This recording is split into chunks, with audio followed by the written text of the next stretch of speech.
bonsoir. Merci de nous rejoindre sur Business 24 Africa. Vous suivez votre magazine L'invité de l'économie. Dans ce numéro, nous parlerons réseautage, mais également de retour d'expérience de 3 jeunes entrepreneurs, 2 Africains et 1 Canadienne. Nous sommes sur ce plateau avec Madame Ariane Cloutier. Bonsoir. Bonsoir. Madame Ariane Cloutier, vous êtes chef d'entreprise. Vous avez créé 2 entreprises, Le Camp Futé et Profession Voyage. Exact. Nous en parlerons tout à l'heure. Également avec vous, Monsieur José Kouadio, bonsoir. Bonsoir. Vous êtes le directeur du groupe école des IFE, des IAE au Canada. Effectivement. Vous êtes également le PDG de l'agence Markel Paul Technologies. Je prononce bien, n'est-ce pas? Exactement. Bien, une agence, un cabinet d'intelligence économique. Effectivement. Également sur ce plateau, quelqu'un de bien connu pour la chaîne Business 24 Africa, M. Kwa Séraphin, bonsoir. Bonsoir. Vous êtes directeur général du groupe école des IFE, des IAE. Et tout à l'heure, vous nous présenterez votre établissement et vous parlerez de votre parcours professionnel. Merci. Madame Ariane Cloutier, tout de suite, présentez-nous vos 2 entreprises et il y a un concept qui vous a poussé à créer ces 2 sociétés. Lequel? Mon concept s'appelle les coups de pied, donc c'est du divertissement réfléchi.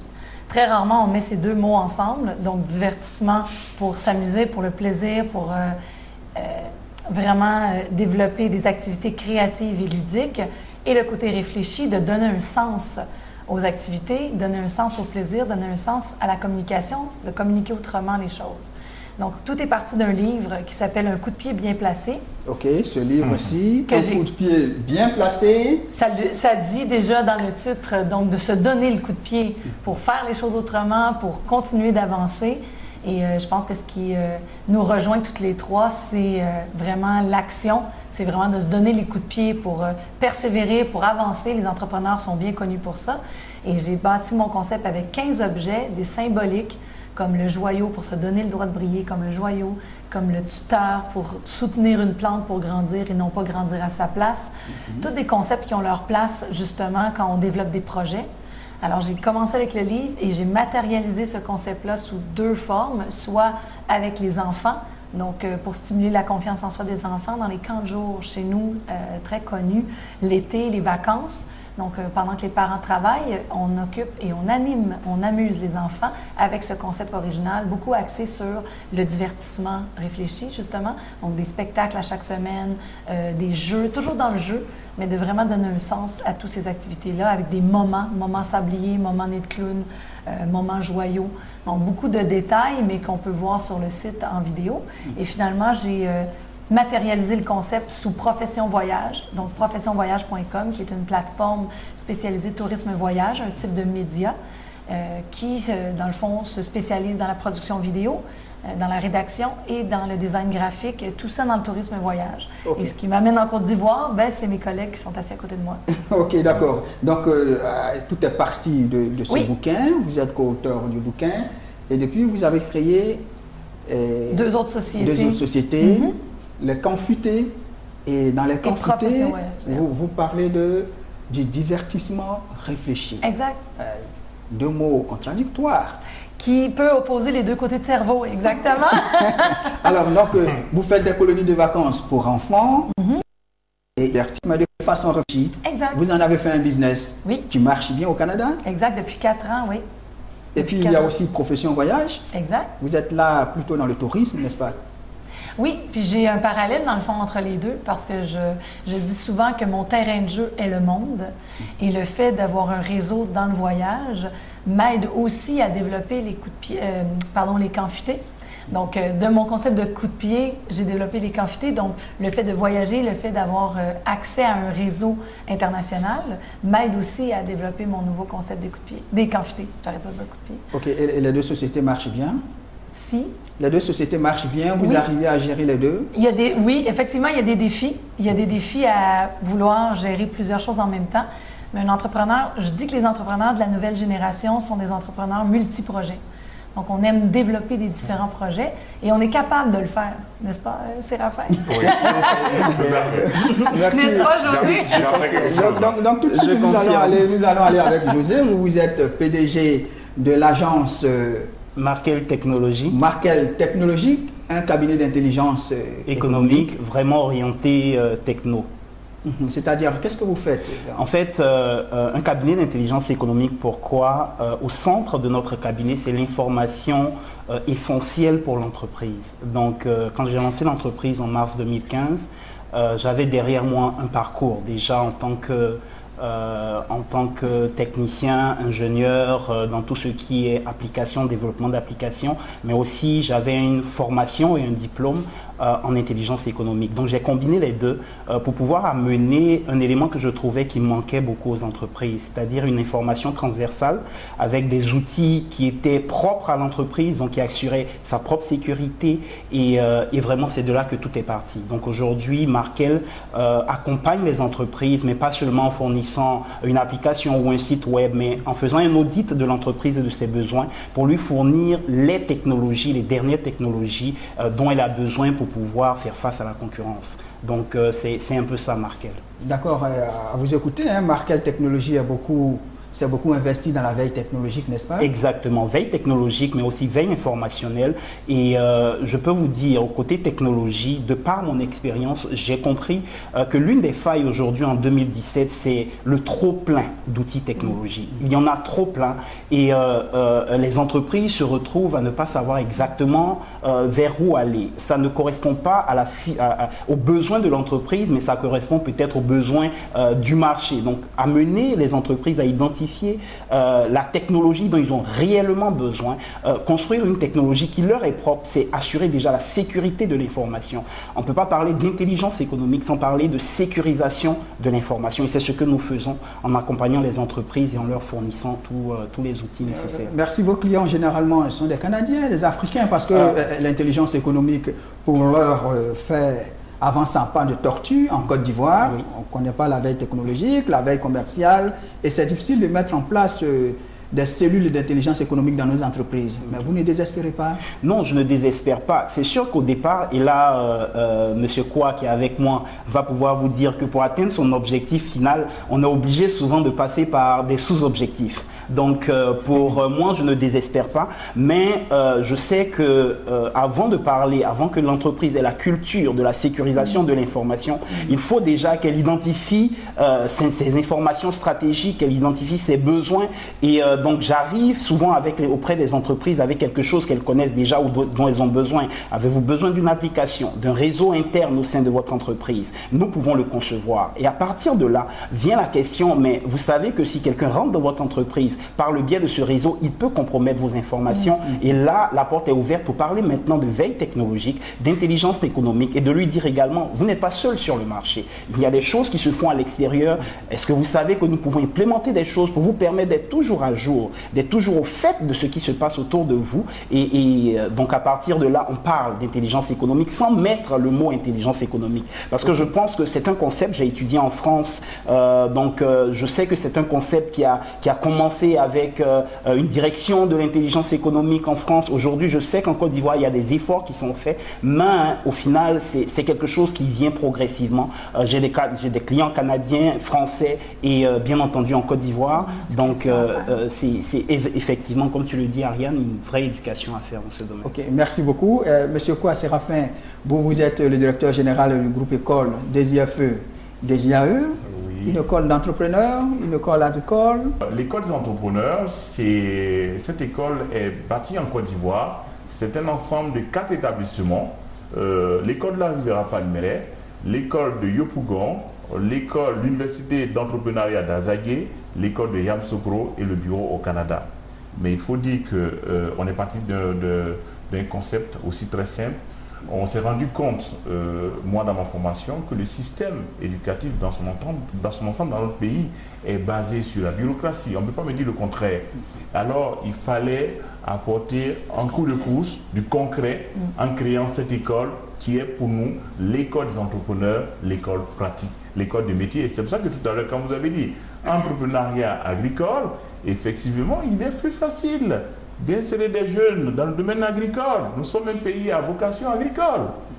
Donc, il est plus facile d'insérer des jeunes dans ce domaine-là. C'est pour ça que nous sommes orientés, basés sur l'agriculture, aussi au niveau du bâtiment, parce que le bâtiment aussi c'est important. Regardez notre pays, le pays est en reconstruction. On a besoin de techniciens et tout cela, il faut les former. Ce sont des entrepreneurs indépendants, ce sont des travailleurs indépendants et c'est ce que nous savons faire. C'est le code pratique, c'est le code d'avenir, c'est le code de demain. Merci beaucoup. En agriculture, en entrepreneuriat et dans bien d'autres domaines. Alors tout de suite, la première question, vous êtes jeune, mais vous avez décidé de vous lancer en affaires. Alors question, à quel moment est-ce qu'on sent, on se dit qu'il est temps que j'ai créé mon entreprise? Ariane. Moi, je dirais, après avoir travaillé pour d'autres gens, d'autres entreprises, que ce soit des petites entreprises ou même des entreprises de niveau international, c'est la vision que ces entreprises-là ont, c'est l'énergie. Parce que moi, je ne savais pas que j'avais la fibre entrepreneur. Je ne viens pas d'une famille d'entrepreneurs. Rien à voir, je veux dire, j'adore mes parents. Mes parents sont des professionnels qui ont travaillé dans d'autres domaines. Mais vu que je n'avais pas de modèle, je ne savais pas que je l'avais. Puis pour revenir à votre question, en fait, c'est qu'à un moment donné, on veut se dépasser et on veut créer des choses sans limite, sans avoir constamment la limite, soit d'un patron, soit de collègues de travail, soit... Alors, vu que j'ai beaucoup d'idées, beaucoup de créativité, j'avais besoin d'utiliser cette créativité-là et d'en faire quelque chose. Alors, j'ai habité les Caraïbes et quand je suis revenue chez moi au Canada, je me suis dit, je me lance. Je me lance, je ne savais pas dans quoi. Quand les gens me posaient la question, je disais, je m'en vais à mon compte et je vais trouver dans quoi. Donc, j'ai commencé vraiment à oser dire qu'on ne sait pas exactement et que tranquillement, ça évolue, parce que ça évolue constamment. De mon livre original jusqu'à la matérialisation de mes 2 entreprises aujourd'hui, je suis loin de ce que je faisais il y a 7 ans déjà. Ça fait déjà 7 ans. OK. José, vous, à quel moment vous avez décidé de vous lancer en affaires? Vraiment, je peux dire que j'ai jamais eu vraiment un point de départ pour me lancer en affaires. Depuis toujours, j'ai toujours eu l'idée de pouvoir créer des choses par moi-même. Je me rappelle étant étudiant en audit comptable et contrôle de gestion ici en Côte d'Ivoire, j'avais monté un cabinet d'audit qui allait démarcher les entreprises. C'est sûr qu'on n'a eu aucun client, mais quand même l'idée était là. Et à partir de là, quand je suis arrivé en France, il y a une dame, Micheline Loka, qui a créé ce qu'on appelle l'ACE de la francophonie. Et à l'intérieur de l'université à Lyon où j'étais, il y avait un club d'entrepreneurs étudiants. Donc, je suis parti au départ par curiosité à ce club.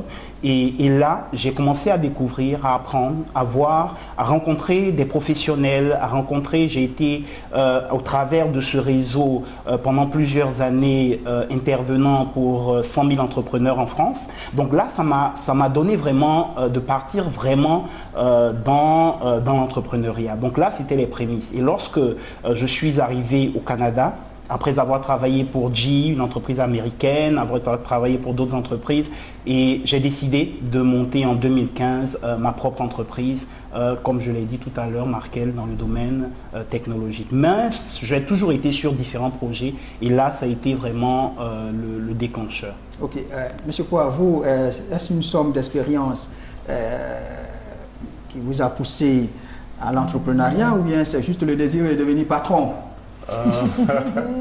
Je dirais que pour moi, tout a commencé aussi pratiquement en 1995.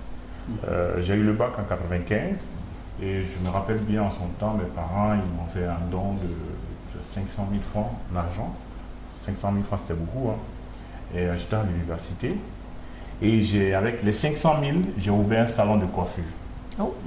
Et donc, c'est comme ça que ça a commencé. Et je disais à qui voulait l'entendre que moi, je n'allais jamais travailler pour quelqu'un et que j'allais travailler pour moi-même. Je vais être autonome et indépendant. Donc, dès le départ, vous saviez très bien que vous devez sortir entrepreneur. Voilà. Et j'avais décidé. Je ne voulais pas travailler pour quelqu'un. Et donc, à l'université, avec mon salon, j'avais déjà 300 000 francs CFA par mois. 95 jusqu'en 98. Avec le seul salon de coiffure. Le seul salon, sur le campus. Et aujourd'hui, ceux qui me promotionnent, sont là. Il y a certains qui enseignent encore dans cette école, qui sont enseignants chez moi aussi. À l'école ici, M. Alain Youmont, qui peut témoigner. Et après, en 98, je suis parti au Maroc. Et vraiment, dans une école, j'ai été influencé par cette école. Et je me suis dit qu'il fallait créer une école à l'image de cette école. pour aider mon pays. Et là-bas, comme José l'a dit, lors d'un travail de session en communication, mon professeur de communication m'a donné un contact, c'était Mme Micheline Loka, qui est aujourd'hui PDG de la francophonie. Et bien, je l'ai rencontré et j'ai installé le premier club entrepreneur au Maroc. J'étais étudiant et donc elle m'a coaché, donc je suis rentré dans son réseau et quand je suis venu en Côte d'Ivoire en 2001, j'ai fini mes études, j'ai continué à travailler avec elle. Donc j'avais l'idée depuis 1998 de créer cette école, je n'avais pas les moyens. Donc de 1998, j'ai fait le saut en 2006. Mais auparavant, j'ai travaillé avec un de mes frères, Alphonse Poix, et avec M. Crapier, qui est aujourd'hui mon adjoint. On était dans la même entreprise. C'était dans quel secteur d'activité? Le bâtiment, location de voitures, on a tâtonné là. Quincaillerie, vente de matériel informatique, cabinet de formation et enseignant dans le domaine de la fiscalité. Et puis en 2006? En 2003, je deviens enseignant en fiscalité, enseignant vacataire en fiscalité, comptabilité générale. Et en 2006, j'ai fait le saut. Mais j'ai fait le saut comment? Je n'ai pas les moyens. J'avais un frère qui avait une grande maison qui mettait en location. La maison, c'est là. Ici? Ici, là. Ouais, une seule maison. Et puis bon, je suis allé le voir. Et il a accepté de donner la maison pour faire l'école.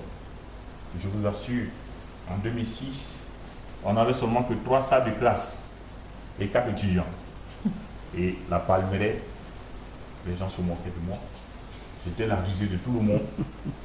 Comment on peut prendre une villa pour créer une école? Ça, c'est une école boutique. Des débuts difficiles donc. Difficile. Et aujourd'hui, le groupe des IAE? On a persévéré. Et c'est ce que j'enseigne à mes étudiants. Moi, j'appelle les 3 P. La passion, la patience et la persévérance. De 4 étudiants avec un site, aujourd'hui, nous avons 4 sites, une université en construction avec plus de 1200 étudiants. Et le personnel? C'est ça. 35 personnes et 180 professeurs. Et je pense qu'aujourd'hui, comme elle a dit, c'est l'audace. L'entrepreneuriat, il faut oser. Et le coup de pouce, le coup de pied, Ariane, on en a besoin. D'accord, on va parler tout de suite du coup de pouce, coup de pied. Réseautage. Monsieur Kwa Séraphin a parlé d'un mentor, a parlé d'un réseau qui l'a accompagné. Alors, vous, José, est-ce que le mentor a été déterminant pour vous? Pour moi, vraiment, je peux le dire sans hésiter, pour moi, c'était capital. Parce que, vous savez, on a un handicap quand on vient d'un système d'enseignement français. Parce qu'on est formaté pour travailler dans des entreprises, pour des personnes, tout ce qu'on fait, on est orienté comme ça. L'entrepreneuriat n'est pas quelque chose qu'on enseigne dans le système francophone. Donc, je partais avec cet handicap. Mais cette rencontre avec Micheline Loka et aujourd'hui... Micheline Loka, qui est la PDG de l'ACE de la francophonie, qui est mon mentor pour l'entreprise Markel, a permis déjà à partir de 2005, a permis que je puisse déjà envisager la création d'entreprises. Avant Markel, j'avais une entreprise que j'ai créée qui fonctionne toujours, qui est Innovative TV. Donc on a commencé déjà par là, mais elle a toujours été là. Aujourd'hui, pour moi, mentor plus réseau, c'est quelque chose qui a été pour moi le moteur qui me permet de continuer. Aujourd'hui, vous l'avez dit en introduction, je suis également le directeur général du groupe 2IAE au Canada. Ça vient du réseau avec M. Kwa. Lorsque son projet a été d'étendre l'école au Canada, effectivement, la première personne à qui il a pensé, c'est moi, étant donné que nous sommes du même réseau, nous avons les mêmes mentors, nous avons les mêmes valeurs, nous avons la même vision de l'entreprise. Ça a été facile dans ce réseau-là que nous puissions ensemble aller vers ce projet et aujourd'hui, on a le fruit avec Ariane qui est là, avec les intervenants canadiens qui viennent la semaine prochaine. Donc pour moi, mentor plus réseau, ça a été quelque chose de vital pour permettre que je puisse avancer dans ce domaine de l'entrepreneuriat. Ok, Ariane, vous, est-ce que vous avez bénéficié d'un mentor, d'un réseau qui vous a poussé ou on a tous vous avez volé tout seul? J'ai beaucoup volé toute seule, j'ai appris énormément. J'ai toujours eu en parallèle, que ce soit le réseau avec messieurs, de la CEE, que ce soit aussi l'école d'entrepreneurship de Beauce, qui est d'une certaine façon que je relie beaucoup de similarités avec l'école, l'Université des entrepreneurs que M. Kwa Séraphin a créée. Et j'ai gradué de cette école-là. C'est une école qui fait les choses autrement, donc une école au Québec. J'ai décidé justement, dans le fond, j'avais déjà démarré mon entreprise et les gens nous trouvent tous un peu fous, nous trouvent éparpillés. Mais vous remarquez que dans nos 3 discours, c'est de bien s'entourer, c'est les gens, c'est le réseau, c'est oui des mentors des réseaux, mais c'est d'être à l'affût aussi, de voir ce que la vie met devant nous, aussi comment on rencontre les gens, les messages, moi j'appelle ça les messages que la vie nous envoie aussi.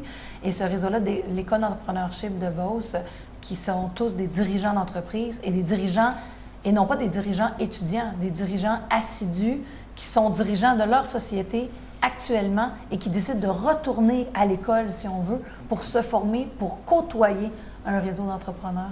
OK. Merci. On voit que vos entreprises ont connu leur phase de naissance et sont actuellement en pleine croissance. Qu'est-ce qui est l'élément déterminant? L'argent, l'idée, le bon collaborateur? Monsieur Kwa? Ah oui, je dirais que d'abord, c'est l'idée. L'idée d'abord, parce que pour créer une entreprise, il faut une idée. Ouais. Je vous donne l'exemple. L'idée de créer l'école a commencé depuis le Maroc. Et après, il faut la gestion et l'organisation. Donc, on va parler de collaborateurs. Il faut avoir des bonnes personnes, des personnes compétentes. Donc, pour pouvoir amener à bon port votre entreprise, c'est extrêmement important. Donc, je pense que l'autre élément aussi, c'est la vision. Un entrepreneur sans vision n'a pas de repère. Il faut avoir une vision, savoir où est-ce qu'on allait, où est-ce qu'on va. Et communiquer sa vision avec ses collaborateurs. C'est très important. Parce que s'ils ne comprennent pas ta vision, ce n'est pas évident que votre entreprise dépasse le cap de 3 ans. Donc, voici dans un premier temps ce que je peux dire. OK. Ariane? Mais moi, je continue à surfer sur ce que Séraphin dit. Moi, je compare ça à un bateau. On est les explorateurs modernes.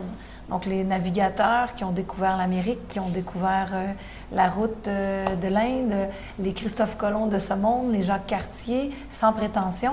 Mais ces gens-là réussissaient à communiquer leur vision et faire que les gens avaient le goût d'embarquer sur leur bateau en ne sachant pas exactement où ils s'en allaient. Oui, on a une vision, mais des fois, on peut vraiment prendre des angles un peu différents. Dans un bateau, on s'embarque en mer. Imaginez à l'époque, les gens croyaient que la Terre était plate. Imaginez comment il fallait être convaincu et convaincant pour que ces gens-là embarquent, suivent le leader et embarquent dans le bateau. Donc, on est en train de se créer chacun des bateaux. On explore, et maintenant, on explore le monde comme eux l'ont fait, mais de façon différente. Donc, je compare vraiment ça à l'exploration, à un bateau et dire d'embarquer dans le bateau. Et pour moi, ce qui est difficile parfois, c'est de transmettre ma vision parce qu'il se passe tellement de choses dans ma tête que parfois l'entrepreneur a de la difficulté à transmettre sa vision ici, maintenant. Parce que nous, on est tellement rendu là-bas, on est loin, on voit loin. Et des fois, ça peut faire paniquer nos collaborateurs. OK. José, vous, qu'est-ce qui est déterminant pour vous? L'argent, l'idée, le bon collaborateur? Je dirais que tout est important, mais au départ, l'idée est quelque chose vraiment de crucial. Parce que au départ, on peut avoir beaucoup d'idées. Tout le monde a des idées. Les idées, ça peut venir dans tous les sens. Mais avoir une idée qui puis permettre de partir en entreprise, c'est un peu plus compliqué. Donc, à partir de là, quand on a cette idée, c'est quoi la suite? On peut avoir une très bonne idée, je donne mon concept pour Markel, l'idée est bonne au départ, mais ensuite, vous l'avez dit, tu parles d'intelligence économique à une entreprise et dit, c'est quoi l'intelligence économique? Qu'est-ce que c'est? Ça va me demander de l'argent. Vraiment, je ne pense pas en avoir besoin. Donc, l'idée seule ne suffit pas. Derrière l'idée, il y a les collaborateurs. Il y a savoir partager ce qu'est ton entreprise, savoir communiquer autour de son entreprise. Et la chose la plus importante, il faut pouvoir s'entourer. Parce que partir seul, comme à l'époque, elle a donné l'exemple des explorateurs, aujourd'hui en entreprise, partir seul, dans certains domaines, c'est possible, mais généralement, c'est quelque chose de déconseillé. parce qu'il faut toujours avoir quelque part aussi un retour. Il faut toujours avoir aussi des balises. Il faut avoir aussi de l'aide. On ne peut pas tout savoir. Même si on sait beaucoup de choses, on a toujours besoin d'une compétence qui puisse permettre que l'idée se matérialise en quelque chose de concret, de vendable et qui soit pérenne dans le temps. Donc pour moi, l'idée est centrale. Les collaborateurs et bien sûr l'accompagnement et le financement sont aussi importants. Important. Apparemment, il y a beaucoup de choses importantes. Au terme de cet entretien, nombreux seront les jeunes entrepreneurs qui vont se poser la question, ah tiens, voici 3 entrepreneurs qui sont en réseau. Comment on crée un réseau finalement? Quels conseils pouvez-vous leur donner? Comment on crée un réseau? Mais le réseau, ça s'entretient. Et ça se développe. Et où on trouve le réseau? Partout. Un réseau, lorsqu'on est encore aux études. Moi, je dirais d'être curieux aussi. Oui. D'être à l'écoute et d'être curieux, de vraiment écouter, comme par exemple, moi, la CEE, j'ai entendu parler et je me suis intéressée par curiosité, comme tantôt José disait, ah, il y a une curiosité où je vais aller voir à la CEE. Donc, de savoir percevoir si on a vraiment des envies de développer des projets, c'est de oser se donner le coup de pied, de poser les questions, d'aller voir des gens à qui vous aimeriez ressembler. Donc, l'idée, c'est vraiment de dire, les réseaux vont venir à vous ou vous allez en créer. Moi, je me suis créé aussi également maintenant une cellule de dirigeants d'entreprise chez nous, au Québec. On est 7 et on se réunit une fois aux 2 mois environ et on s'échange sur des problématiques, sur des idées, des défis. Mais c'est aussi, c'est ça, c'est de mettre un pied devant l'autre. Donc, si on n'a pas de réseau, qu'on ne connaît pas personne, c'est de poser des questions, de lever le téléphone, d'envoyer des courriels, de se mettre dans l'action. Il faut aller vers le réseau. Monsieur Séraphin, quoi? Oui, je veux dire que c'est très important, le réseautage, parce qu'aujourd'hui, comment je prends mon exemple, le réseau avec Mme Micheline Loka, PDG de l'AC de la francophonie, aujourd'hui, je suis allé au Canada grâce à ce réseau. Et imaginez-vous un seul instant, est-ce que nous, on peut tisser un partenariat avec une grande université comme Sherbrooke sans passer par un réseau? Et c'est Micheline qui nous a introduits dans cette université. À partir de ce réseau-là, aujourd'hui, nous avons des contacts au Canada, en France et partout. Donc pour moi, c'est vraiment important. C'est important le réseau parce que pour réussir... Mais là, Micheline, c'est quoi? Ça a été un coup du hasard ou bien vous êtes allé vers elle, vous avez entendu parler, vous avez forcé, vous avez eu une démarche pour appartenir à ce réseau-là? D'accord. Tout à l'heure, je vous ai dit qu'on peut aussi constituer son réseau lorsqu'on est encore aux études. Donc moi, j'étais étudiant quand j'ai rencontré Micheline Loka. Ok, donc à partir d'un travail de session. Donc je l'ai connu via le net. Vous voyez, on peut bâtir aussi des réseaux à partir des réseaux, comme on le dit aujourd'hui, on parle des réseaux sociaux, etc. Donc il y a eu des rencontres. Cette rencontre-là m'a permis de rencontrer Micheline Loka. Et aujourd'hui, j'ai bâti ce réseau-là avec la présence de José Quadio et de Ariane Gauthier. Aujourd'hui, elle est venue en Côte d'Ivoire. Pourquoi sans Micheline, on n'allait pas connaître Ariane? On est dans le même réseau. Et en fait, c'est ça, c'est qu'aussi ne pas attendre que le réseau fasse tout pour vous. Parce qu'une fois qu'on s'est connus, ça fait déjà 5 ans qu'on s'est rencontrés, on s'est un peu perdu de vue, mais sans complètement se perdre de vue. Mais aujourd'hui, pourquoi je suis là concrètement en Côte d'Ivoire, ce n'est pas que par Micheline, c'est parce que Séraphin et moi et José, on a mis un pied devant l'autre et on s'est parlé directement et on a dit, OK, on l'organise et on le fait. Et on n'a pas demandé et attendu que la CEE le fasse pour nous. Donc, il y a un dosage, il y a un équilibre. Puis moi, dans mes valeurs d'entreprise, j'ai beaucoup l'intuition, dans le fond. C'est d'écouter ses instincts, ses intuitions. Parce que c'est pas de juste rester assis et attendre ou de « Oups, super, j'ai trouvé un réseau, donc je vais attendre que le réseau fasse tout pour moi. » Tout à fait, tout à fait. José? Moi, je pense que la difficulté, c'est de passer de amis, connaissances, collègues à réseau. Parce qu'un réseau, c'est quoi? Un réseau, c'est un ensemble de personnes qui ont une vision commune sur un sujet bien précis. Donc, quand je dis vision commune, ça ne veut pas dire qu'il faut forcément être d'accord sur tout ou bien avoir les mêmes priorités dans le moment. Non, ça veut dire qu'au moins, on a un point d'accroche. Et en tant qu'ami, on peut juste être ami, aller boire un verre et tout. Mais à la fin de la journée, moi, je me suis un entrepreneur. Donc, comment faire passer cet ami à un réseau qui puisse servir à mon entreprise. Je pense que là est la difficulté la plupart du temps. Mais il faut faire ce passage. Ok, merci. Notre émission tire à sa fin. Très rapidement, un petit mot chacun. Je vais commencer avec José Kouadio. Un conseil pour tous ces entrepreneurs, surtout en ce qui concerne le réseautage. Ben déjà, merci de nous avoir reçus. Le conseil que je peux donner aux jeunes, et particulièrement je vais m'adresser aux jeunes Ivoiriens, oser entreprendre. Je pense que le titre du livre d'Ariane Cloutier, c'est celui-là que je vais utiliser. Ariane, tu permets? Donc, un coup de pied. Il faut sortir des carcans, sortir de tout ce qui avait été préétabli. Aujourd'hui, je rencontre des jeunes du monde entier et je peux vous dire qu'ils n'ont pas 3 mains, ils n'ont pas 4 pieds, ils ont comme vous 2 pieds, 2 mains, un cerveau. Si eux, ils ont pu le faire, vous, en tant que jeune, vous pouvez. Merci José. Ariane Cloutier, vous, un mot pour tous ces jeunes entrepreneurs africains. Moi, rapidement, j'aurais le goût de vous dire, conservez votre essence. N'essayez pas de faire comme nous en Occident, comme l'Europe ou comme autres. Vous avez vos couleurs, vous avez votre style. Et vous avez la chance que ça soit sur plusieurs terrains, sur plusieurs domaines, vierge. Donc, profitez de ce que vous avez. Vous avez une authenticité incroyable. Pour moi, ça vaut plus que de l'or. Donc, gardez votre essence, gardez qui vous êtes et non pas de dénaturer pour essayer d'imiter les autres. Créez votre propre identité. Merci. Monsieur Séraphin, quoi? Je dirais que le développement, c'est l'Afrique.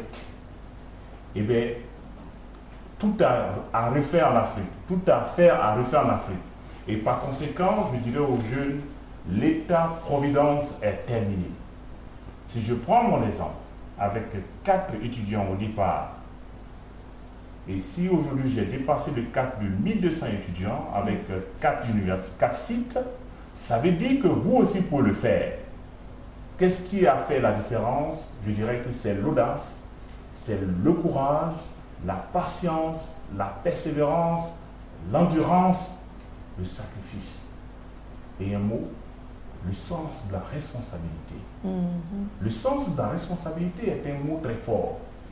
Et enfin, je dirais l'humilité. C'est biblique, l'humilité précède la gloire, l'orgueil précède la chute. Merci. Merci beaucoup, Monsieur Kouai. Comme je le disais, notre mission tire à sa fin. Merci. Nous étions avec José Kouadio. Il est PDG du cabinet d'intelligence économique Agence Markel Pôle Technologique. Également, Madame Ariane Cloutier. Elle est directrice de 2 entreprises, Le Camp Futé et Profession Voyage.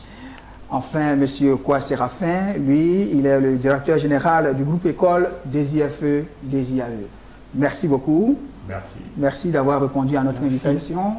Chers téléspectateurs, merci de nous avoir suivis et restez sur Business 24 Africa.